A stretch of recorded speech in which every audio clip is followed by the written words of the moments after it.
It ought to concern every person because it is a debasement of our common humanity. It ought to concern every nation because it endangers public health and fuels violence and organized crime.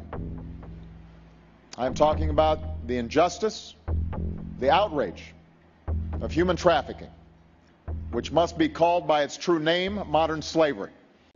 I tell people all the time, if you're in the life one day, it has impacted you in some way to the point that you'll never forget it. And I wanted to be able to be one of the people that was able to set them free. Sold for sex. The feds busting a human trafficking ring right here in the Twin Cities.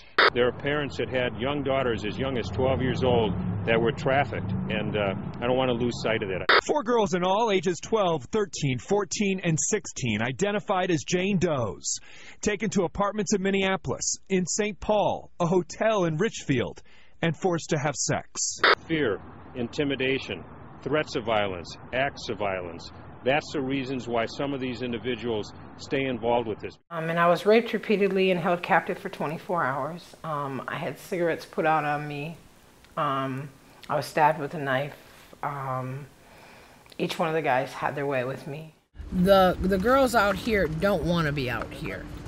They don't want to be out here. They don't want to be drug addicted. They want to be loved and they want to get out of this mess. And they don't know how.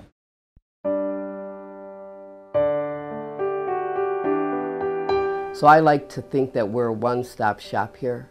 We try to have everything right under our roof because we know how difficult it is for women to go to point A to B, C, all of these different places for services. And having to do that too can cause them to relapse or get caught back up into the life. They might see someone going from breaking free to this service and that service. And that can be traumatizing to have to go to so many different places to get their needs met. Right now we have 3 offices.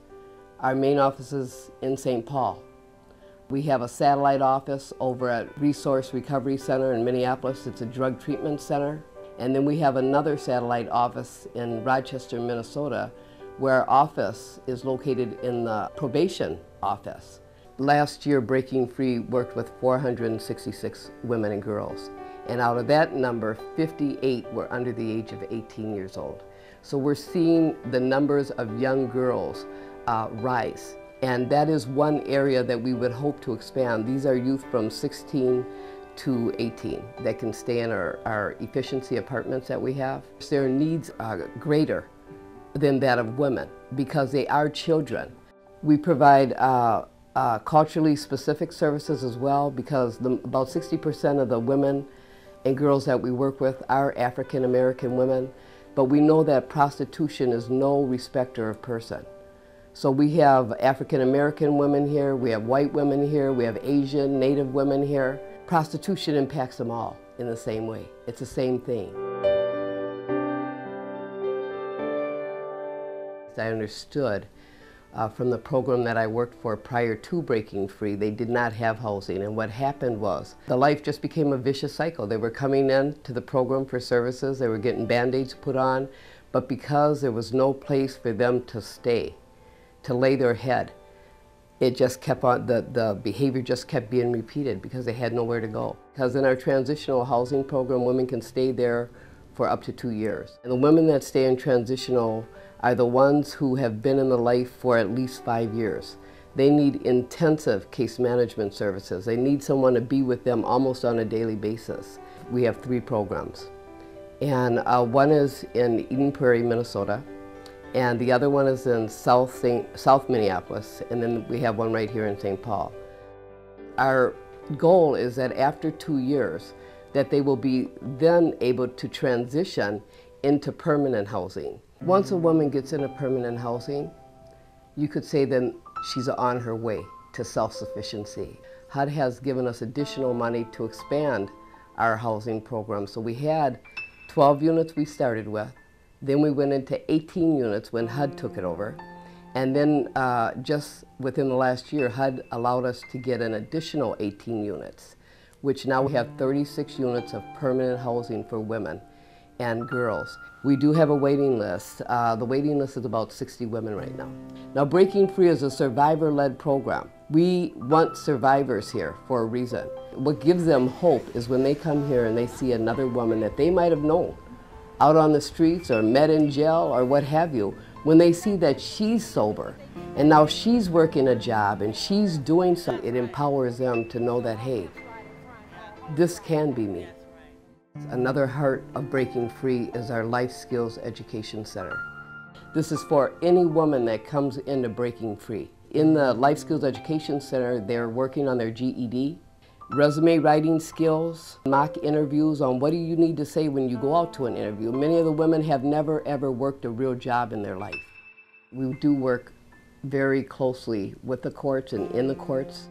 And because of the Women's Foundation, we were able to hire on an attorney. And she's both a staff attorney and she does a legal advocacy for women. The key part of her job is she is able to go with women into the courts and provide advocacy for them. And we have been able to really see judges' views regarding this issue change. They now understand that these are victims and they're not criminals, and they're sentencing them accordingly. We need to help those women who are being prostituted, look at them as victims and intervene in their lives to help them get out of the situation that they're in. We need to focus from a law enforcement perspective on the demand side and to stop the demand. And so that would be going after those people who are soliciting the prostitution, but to try to get them not to do that again. And the John School focuses on the demand. It focuses on teaching men how their behavior impacts the community the way that it does, and what needs to happen in order to end the demand. Again, that's where our law enforcement agencies come in as first responders. These are exciting times financially for Breaking Free. We have come an awful long way. We've got a $1.2 million budget right now, but we've got so much further to go. We need people to donate knowing that their money is going to be used responsibly. And in being responsible stewards, we want to put back 75 to 80% of that back into the programs and the women that we're working with. We're able to touch the lives of a lot of women and girls, but the need is much greater than we're able to do right now. That is one sad thing. We do have to turn women down all the time. There's just not enough space to accommodate the numbers that we get asked to take. The challenge that we face when trying to find corporate sponsorships and even funders and individual donors is that this isn't children's cancer research. This isn't something for the Humane Society. This issue is pretty controversial. This issue is very largely misunderstood. There's so much media attention and glamorization that goes on, and normalization of prostitution and sex work in our culture, that it's very difficult for people to view victims as victims. The financial support that we receive truly has an impact on the lives of women and children right here in our own backyard. We need people that understand that prostitution is violence against women. And these women need your help to get out of this life. We need you to help us to help them. We cannot do it without you. Thank you.